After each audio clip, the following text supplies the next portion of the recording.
related lang po dun sa sagot ni sir kung pwede lang po. Okay, sige. Apo. Sir, you already mentioned that you don't do things for optics. That was the criticism of some of your detractors who are allied with the former President Duterte. And they also said that the crypto resignations are not necessary and that they want you instead to resign. How do you want to respond to that? Yeah, or if you I will resign. yeah, that's what they want. Ba't ko gagawin yun? At wala sa ugali ko yung tinatakbuhan ng problema.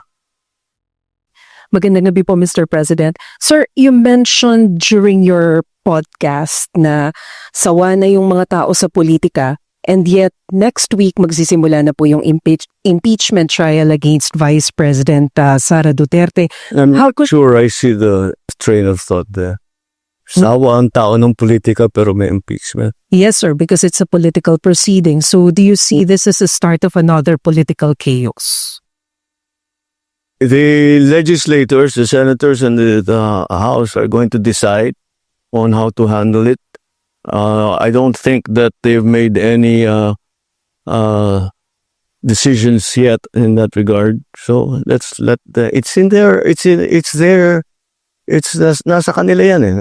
Mostly for sa Senado, pero siyempre nandyan pa rin ang House dahil sila mag-prosecute. So they will have to decide between the two houses how they were going to conduct this. You remind, I was part of the Corona impeachment. We were making rules as we went along, and I think that's what will happen here too. So we'll see what happens. Sir, I understand malinaw naman po yung pahayag nyo that you have nothing to do with the impeachment trial. But do you wish na sana hindi na lang ito mangyari so as hindi na lang... How many times we have to say that? I didn't want impeachment. Lahat ng kakampi ko sa Kongreso hindi nag-file ng impeachment complaint. Yung mga nag-file ng impeachment complaint, hindi mo masasabing kaya kong utusan o pagsabihan na ito yung gagawin mo. So, why do I have to keep explaining that I did not want impeachment? Mr. President, Hi. again, this is in reference to your interview in the podcast where you said that you're open to reconciling with the Dutertes. And after you said that, certain conditions were floated. For example, Bongo said... No. That's not how reconciliation works. Okay. You don't put conditions to reconcile. If you're sincere, you want to reconcile, let's sit in front of you. Ano ba talaga problema? Paano nangyari ito? Tanggalin natin ang problema. Pero sasabihin mo, hindi ako makikipag-usap hanggang ibigay mo sa akin ito. Wala pupuntahan na. Yeah, and that condition... Tapos na. That's not reconciliation. That's not even a negotiation. That's demanding. Those are setting conditions. That,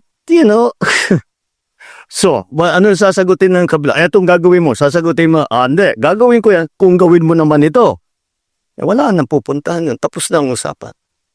So, how far are you willing to go, Mr. President, to pursue this reconciliation? Put it this way. I don't know what will come up. What's needed? Kaya ko bang gawin? Hindi ko kayang gawin. Hindi naman ganun. You cannot prejudge at I'm going to talk to them only this much. Hindi. Kailangan sinasabi ko nga bukas ka eh. Kahit anong sabihin mo, pakikinggan ko.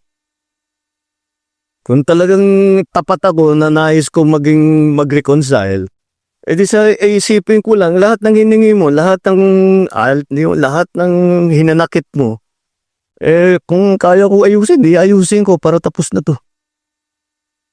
Ayoko nga ng kaaway. Good evening po, Mr. President. Any update po doon sa effort ho ng pamahalaan na may abot ho sa lahat ng mga Pilipino yung 20 pesos kada kilong bigas at kamusta ho yung pagtanggap dito ng mga Pilipino, ang mga mamamayan po? Well, so hindi naman nakakagulat na siyempre tuwan-tuwa yung mga qualified na tumanggap kaya tinutuloy natin yan. Yung mga nagsasabi, hindi, ano lang yan. Ano, medyo, ano lang yan, pampapogi lang yan, pang cosmetic lang yan. Well, they're fair to have that opinion, but kung it's unsustainable. It's really the what people are saying. Watch me sustain it. And then we'll talk in May of 2028. Oh, natuloy ba o hindi? We found a way. We found a way to do it. We found a way to do it. We could not do it before. Hindi kaya kasi hindi pa kaya ng sistema. Iba pa yung presyo ng bigas noon. Hindi pa tayo Kaya yung mga bilateral na ginagawa namin, we're making deals with different countries para yung presyo mapako na hindi pa bago-bago. Kahit anong mangyari down the road, nagawa na ngayon natin yung wala tayong ganun noon eh. Ngayon meron na. Kaya't kaya na natin gawin yung 20 pesos. And other things that DA is able to sell rice, the prices come down. But at the same time, on the other side, tinitiyak natin na ang pagbili, ang presyo na pagbili sa farmers, magandang presyo naman para naman yung farmers natin, magandang kanilang hanap buhay. And the difference there, that's what the government is paying for.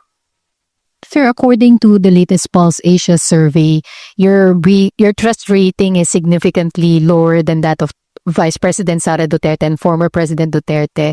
And the previous surveys also showed a pattern of decline in your ratings. Can we get a Wait, what survey? Pulse Asia, sir. Pulse? Yes. Can we get your comment on that? Madami pang survey, just not base it on one. Sir, follow-up lot. How do you plan to arrest yung decline in your surveys? Well, again, let's look at other surveys before we act. Know your source. That's always a imperfect information makes you make imperfect decisions. The more perfect your information, the more perfect your decision will be. That is one source of information, and you have to understand where it's actually coming from. All right?